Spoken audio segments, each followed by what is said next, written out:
अफ़गानिस्तान के अंदर एक ऐसा इलाका है जहां पर अभी तक ना तालिबान पहुंच सके हैं, ना इस इलाके को अमेरिका फ़तह कर सका है। ये एक ऐसा इलाका है कि जहां के मकामी लोग ये भी नहीं जानते कि अमेरिका ने अफ़गानिस्तान पर हमला किया है और वो 20 साल से अफ़गानिस्तान के अंदर जंग लड़ रहा है। ना ही ये लोग ये जानते हैं कि तालिबान नाम की कोई मुसल्लह तहरीक है जो अमरीकों के साथ ना सिर्फ लड़ रही है बल्कि तालिबान ने आधे से ज़्यादा अफ़गानिस्तान पर कब्ज़ा किए हुए है। इस इलाके का नाम वाखान है। वाखान का इलाका एक छोटी सी पट्टी पर मुश्तमिल है जो कि 350 किलोमीटर तवील है।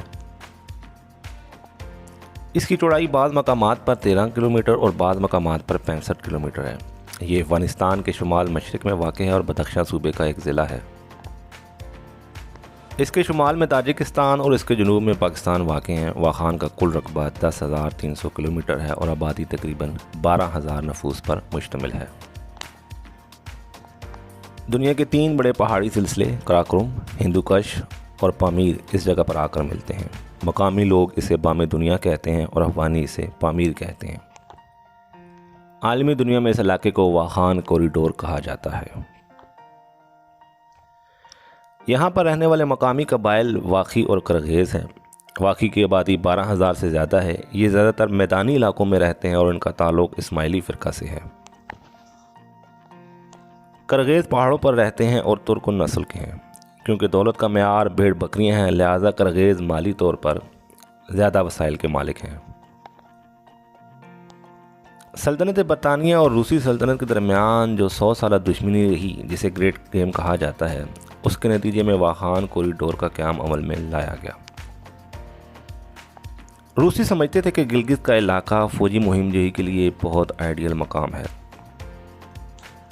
और बरतानवी सल्तनत ये समझती थी कि कहीं रूस गिलगित और चित्राल पर कंट्रोल ना कायम कर ले, क्योंकि ये वही इलाका है जहां से मार्को पोलो गुजर कर चीन पहुंचा था। इसके अलावा ये भी कहा जाता है कि सिकंदर आज़म ने भी इसी इलाके को चुना था, मगर ये बात दुरुस्त नहीं है। सल्तनत बरतानिया ने अपने खौफ को ख़त्म करने के लिए अमीर अफ़गानिस्तान को इस बात पर कायल किया कि वो रूस के साथ मुज़ाकरात करे और वाखान को एक बफर जोन बना दे ताकि रूस की सरहदें बराह रास्त ब्रिटिश राज से ना मिलें। वो तमाम इलाका जो कि अमर दरिया के शुमाल में था वो रूस को दे दिया गया और जो जनूब में था वो अफ़गानिस्तान के हवाले कर दिया गया। 1981 में वाखान बाज़ाब्ता तौर पर रूस के हवाले कर दिया गया।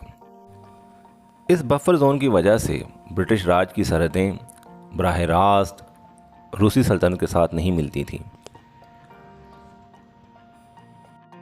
यही वजह है कि बरतानिया की सल्तनत ने गिलगित के इलाका में कुछ किला कायम किए ताकि वो उस पर नज़र रख सके कि रूसी कोई मुहिम जोई तो नहीं कर रहे। इस इलाके पर चीन भी मलकियत का दावा करता है। चीन ने हाल ही में ताजिकिस्तान के साथ कुछ हिस्सा जो 18वीं सदी से मुतनाज़ा था हासिल कर लिया है। चीन की हुकूमत ये भी समझती है कि शिनजियांग में होने वाली मुसल्लह जद्दोजहद को वाखान में मौजूद करगेज़ की मदद हासिल रही है, मगर इसमें हकीकत नहीं। अलबत्ता इस इलाके को स्मगलर इस्तेमाल करते रहते हैं। इस इलाका में साल के 365 दिनों में 300 दिन सर्दी रहती है। ये इलाका इतना संगलाख और दुश्वार गुजार है कि यहाँ कोई पुख्ता सड़क नहीं। यही वजह है कि यहाँ ट्रैफिक ना होने के बराबर है। शोर आलूदगी से पाक इलाका किसी जन्नत से कम नहीं। यहाँ छोटे छोटे देहात हैं और आपस में बाज़ देहात का इतना ज़्यादा फासला है कि एक देहात से दूसरे देहात तक पहुँचने में 3 दिन लग जाते हैं। यहाँ पर घर जो हैं वो गारे और मिट्टी से बनाए जाते हैं। बहुत कम स्याह इस इलाके में आते हैं और उनका कहना है कि वफ़ाई लोग बहुत मिलनसार हैं। क्योंकि ये लोग इस्माइली फ़िरक़ा से ताल्लुक़ रखते हैं, लिहाजा यहाँ पर तस्वीर बनाना और लोगों के रहन सहन को फिल्माना बुरा नहीं समझा जाता। यही वजह है कि इस इलाके में ना कभी तालिबान आए और अगर कभी इन लोगों से पूछा जाए तो ये कहते हैं कि हमारे इल्म में ऐसी कोई बात नहीं है। रूसी कब्ज़ा के दौरान जब 10 लाख से ज़्यादा आम अफ़गान शहरी हलाक किए गए और लाखों ज़ख्मी हो गए और सारी ज़िंदगी के लिए अपाहज हो गए, मगर ये लोग यही समझते हैं कि रूसी यहाँ पर आए थे मगर वो चीज़ों का लेन देन करते थे, यानी तिजारत की गर्ज से आए थे। वफ़ाई लोग नौरोज़ के मौके पर त्यौहार मनाते हैं और बज़कशी खेलते हैं बसकशी एक ऐसा खेल है जिसके अंदर एक भेड़ को घुड़सवार एक दूसरे से खींचने की कोशिश करते हैं। ये अफ़गानिस्तान का बहुत ज़्यादा मशहूर खेल है, मगर अफ़गानिस्तान के बाद इलाकों में, दूसरे इलाकों में ये ताकत की लामत समझा जाता है, मगर वाकई लोग इसको सिर्फ़ एक खेल के तौर पर लेते हैं।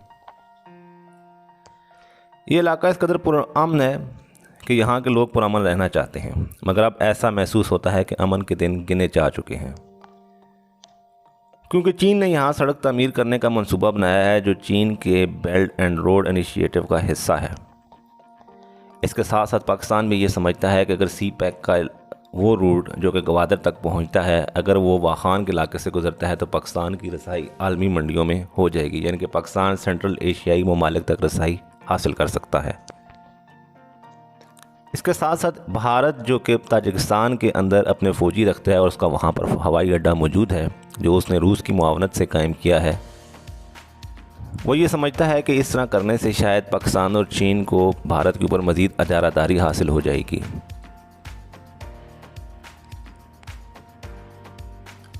अब देखना ये है कि क्या ये इलाका जो कि इतना अरसे से साल से पुरअमन है, क्या वो भी अब बाकी अफ़गानिस्तान की तरह जंग की भीड़ चढ़ जाएगा।